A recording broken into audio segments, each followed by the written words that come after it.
got going on. I mean, we really do. I mean, I've said that, there's nothing wrong with being a freak on a leash. I think that's genius. There's just, basically... But the question that I have for you, well, really for both of you, is when you are a celebrity or on the air and you have a lot of people... Don't laugh. Sorry. She's saying hypothetically if I were ever a celebrity. That's what she's saying. And you do share a lot. But there has to be some boundaries. I mean, you don't want everything. Right. We'll never have 6 people. We'll go with 2. But how do you know? How do you watch yourself on crossing the line? How do we watch ourselves? How do we keep ourselves across the line? When you're on the air, how do you keep yourself from crossing the line? Don't you have boundaries on what he's able to say and what he's... Oh, we discussed that before we got here. Yeah, there's and what did I say? Things that are off What did I say? You go, which way? I go, I don't really give a rat's ass. Say whatever you want. I know you probably don't, but you do. How frequently do you get in trouble for crossing that line when on From air? her nowadays, very rarely, and I believe that is due to the fact that earlier we were talking about the cell phone and the texting. And I said I was receiving, enticement, and then I was told the enticement had gone to completion, and that bummed me out.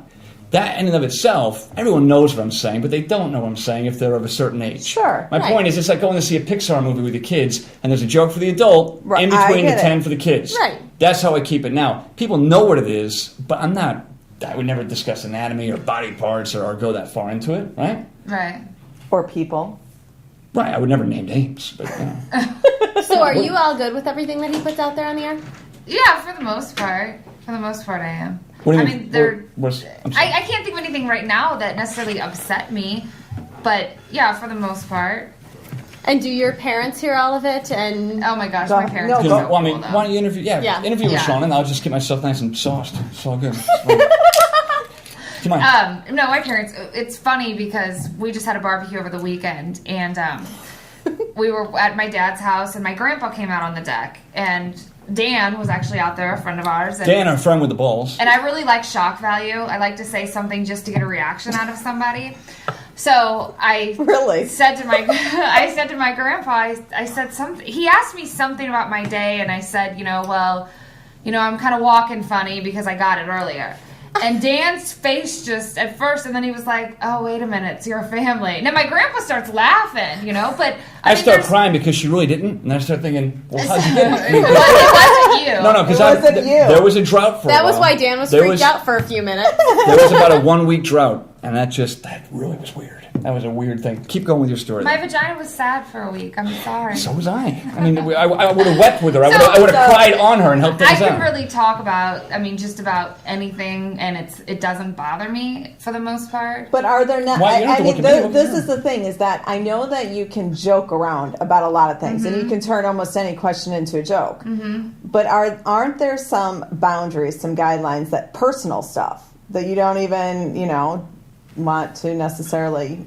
I've had questions before with the Ask Lashawna segment where people have asked me things. You mean Ask Lashawna on JoeUncensored.com? Where I didn't necessarily want to answer. So then, like you said, I'll make it into a joke. Right, exactly. But for the most part, no, I can handle anything. So, but if you're making it into a joke, does that mean that you really don't want the real answer to be? No. Okay, so can I ask you a question? Fancy Moses, I'm sorry. Yeah. God. I'm going to start crying. I'm going to start crying. Okay, what's your question? Do you guys really go to the Happy Fisherman? Oh, God. We didn't go once.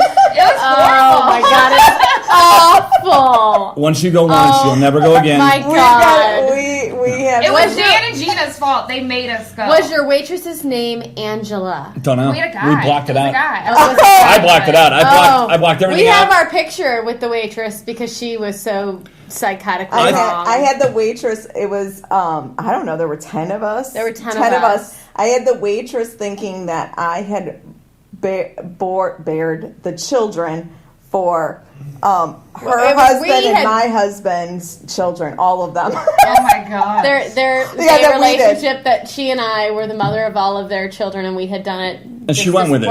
She went with it. Then she started telling us how she couldn't bear children. Yeah, but we're into this whole stuff. Oh, yeah. I think she was wanting us to have her child.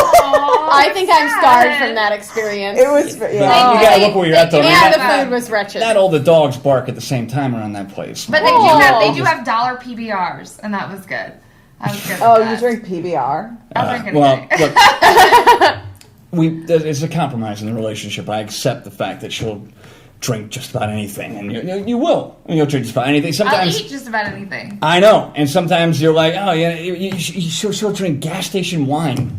Really? I mean, who drinks gas station wine? It's not like it came out of the pump. What is gas station wine? That's degenerate. A bottle of wine from a gas station. I was told to buy you a bottle of wine at a gas station. Right? Seriously. That's not a big deal. I'm thinking like a soda machine that they have like wine like vending. That'd be genius. I would. Bestseller right there. What you do is in a plastic cup. Think about that. What you do is you get credit card companies. Talking business.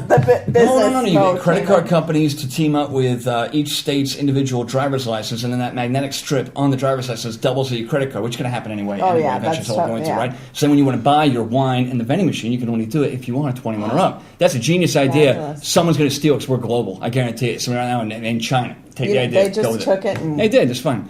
Yeah. It's all right. It was mine though, but I mean, every great idea was mine. I find the accent fairly sexy. She doesn't. She gets so annoyed by him. Well, that's because she's married to you. Yeah. Yeah, but do you rent him out? Do you rent him out? Rent me out. I did tell him though. Have you ever seen the show Diary of a Call Girl? Yeah. Okay, I love it. Absolutely love it. And after I watch it, I have like an English accent for at least an hour. And so I've told him he still has lots of family in England. And I said, we have to go. And as soon as we get off the plane, we are both going to be British. That's all we're going to do. And we're going to see who can convince, the real people that we are. And I already have my line down. What's your line? And everything. Do you remember when I got off the plane? I was you have to do it with a British accent. No, because but you do. All right, now look, I love my wife. She got two versions of this. She's going to do a real jokey thing, and she'll be serious. Okay, let's. I'm going to preempt it. I was just going to get off the plane and say, "Shine your shoes, governor." There you go.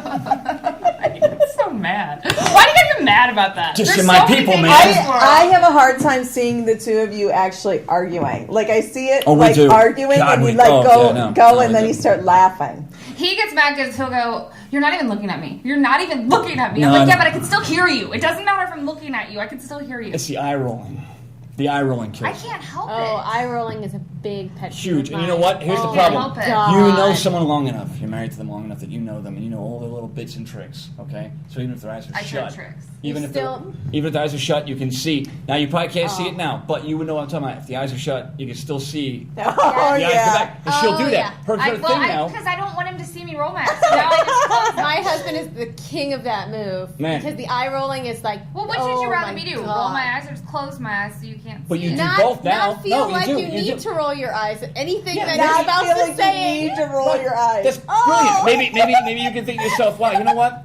My husband's trying his best. He's doing everything he can. But it's my way of not calling him bad names. No. Instead, I can roll my eyes and. If you were to stop that sentence at the beginning and just said, "Well, it's just my way." But would you not rather? I mean, she's being honest with how she's feeling. I love her honest. I think it's great. Well, but you don't like her rolling her eyes. What I'm going to do now is I'm going to take this thing that he's saying on his own tail, right, and get us right back to where we were, which was what is off limits and what isn't. She says, "Oh yeah, there's a line.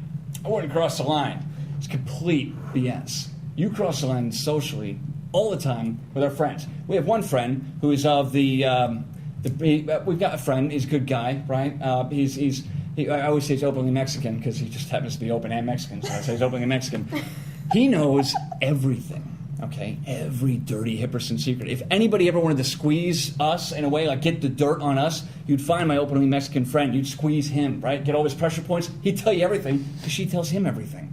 I'm talking about everything. But that's different. That's completely different. It starts there. And then what it is like there's a little bitty, little hole in the dam. And then before you know it, it just starts to trickle. And then I find out, what? You told Barbie at work, too? I get bored at work. Right. Start talking about so now here's the problem. You get social with people, right? Now let's imagine that the four of us are all hanging out. Let's say we're not being on iWatchRadio.com right now. Let's say we're just all four hanging out. There'd be a whole new conversation going on. I will tell you that much. Well, let's say, before we hung out, let's say that Lashawna hung out with you two, and I didn't, whatever. I knew that I was meeting you guys later on. You were hoping you'd be meeting us there. If she had divulged certain things to you too, right? Prior to me hanging out. We all hang out. I don't know this. We all hang out. We have a great time. Everything's good to go. We're just having a blast. Then we leave, and Lashawna and I are in the minivan. We're talking, and she goes, yeah, I kind of told him about you and that little fetish thing you got. I'm like, what? You told him about that? Because it kills the whole thing. But he always feels better later on, because I'm like, now you can be open about right, it. But here's the thing, girl. I love how you're helping any it. man, You really are. You're like, I know it's like awakenings. It's like, I just came out of it, and she's like, oh, it's okay, we're helping. It's all right, it's good. But that's any man coming into any girl situation, because we do talk about all of that, whether you're meeting us later or not. Right, but most women don't tell their husband. Exactly. See, Right. I'm a sweetheart because I tell you, I'm like, would babe, you rather I'd her rather you not out. That's the question, isn't it? Would you rather love and lose or never love at all? Would you rather know that your wife had told your little dirty secrets to her friends who you've hung out with, and now you wonder, wait a minute, oh my God, so I hung out with them. Just assume every person that I introduce you to knows. Okay? About Just everything. Assume that. Okay, it's great. That's wonderful. Well, you said that you have no boundaries. yeah, I don't. You said you don't Then what care. difference does it make? See, Because he's a walking contradiction. That's a great song by Green Day, by the way, Walking Contradiction. It's good. It is a good song. I do not contradict myself all that much. I really don't. Give me one contradiction right now. You Do it. talk so fast that it's hard to find out what. I get excited, and You do. I'll tell you what.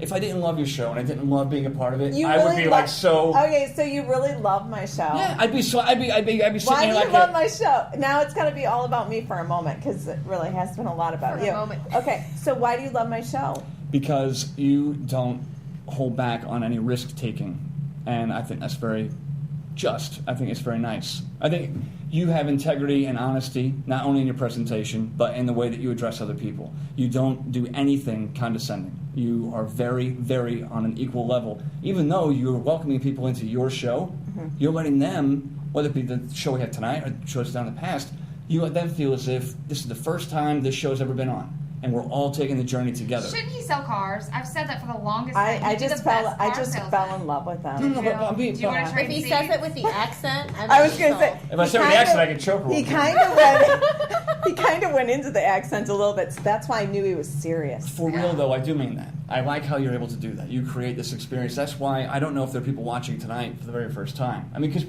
I put a little post up. I mean, we were commenting back and forth on it. And I figured, okay, maybe if I put this post up, some people will check the show out that maybe never had before. And I think what's great is this show, to me, regardless of our involvement, is no different than any other show. And I like that. I like the feeling that anyone can be welcomed into it at any time and not feel like, oh, this is book 4 in a 7-book series. I haven't read the first ones. I like that. I think that's very commendable on your end. Well, thank you, because I've never done this before. Well, you wouldn't know until you say it. I've never done this Now before. everyone knows it. It literally came out of my mouth when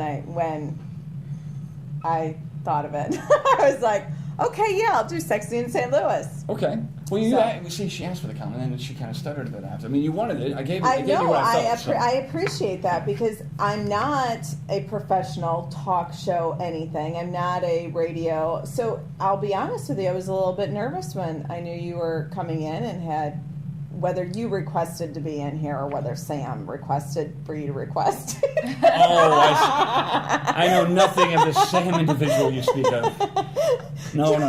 Look, it doesn't matter whether you've done it before or haven't done it. You're a real person talking to real people about real things, and that's what really matters more than anything else. And that's what I think is sexier than anything. Is when you're real with someone, you're honest with them. I mean, it doesn't matter. You don't have to get all overdone. So you think it's sexy when I tell people about your fetish? Right? That's all I heard. Back on track. My point all is... about That's right, you bring it again. back I around. it. I'm not making it about this. She And did that. no. No, she directed it. But I was really- making it about you and your show and the sexy in St. Louis and how being real and being of the equal level and having equality and everything being mutual, there's nothing sexier. There's nothing better than things being mutually shared, honest and open I'll and tell real. you, it's a little bit of a risk for me, or I was a little bit afraid doing it. But that's how I wind up working. I'm like, get me a little bit more out of my comfort zone and let's see what I can do. Because I'm not a size 2. I am a mother. I am a business person. So to then wind up coming on here with my, Well, you're definitely out. I mean, shirt open. But for me, it was really about being more of who I am all the time and giving other people permission. And I think that that's what I see in you guys, really, and your JoeUncensored.com. Sorry. But it's you guys being real as a family and sharing different sides of yourself, and it's fun and it's entertaining. Well, thank you. We know that is sincere. When I watched the video of Ask Lashawna, you can ask my husband. I was cleaning the kitchen and I had to watch I was watching every single one